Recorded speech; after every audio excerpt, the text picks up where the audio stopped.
We will get through this, and we will do whatever it takes. We have a huge hole in the public finances. We spent £407 billion on COVID support. The long-term cost of COVID was always going to be big, and today we got confirmation, a £12 billion hike in national insurance. In a joint letter to the Sunday Times, the Prime Minister and Chancellor argued this rise, earmarked for health and social care, was progressive. The burden falls most on those who can most afford it.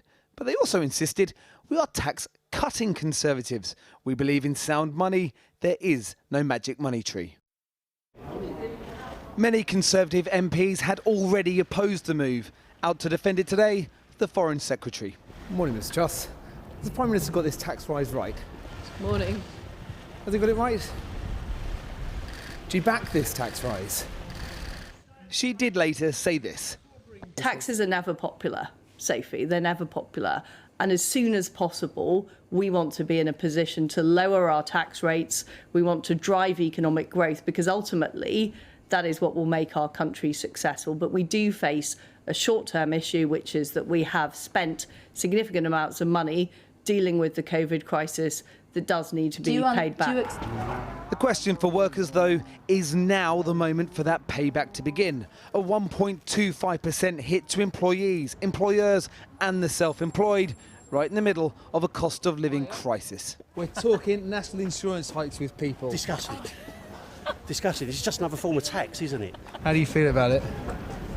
It needs to be done. It needs to be done. So, from April, someone earning £30,000 will pay an extra £214 in national insurance. At the same time, the energy price cap will rise, increasing bills by at least £500 a year, according to most estimates. And those increased prices are helping drive inflation, now at 5.4%, the highest level in 30 years. How fair is this tax rise? It's not terribly fair when you look across generations, or when you look between people in work and people who are getting their money from investments, occupational pensions and so on, because if you've got unearned income, if you've got rental income, if you've got income from occupational pension, you're paying nothing. Fears of long-term scarring to the national economy have been replaced with fears of short-term pain to personal finances. The gamble for these two, what might it cost their party come the next election?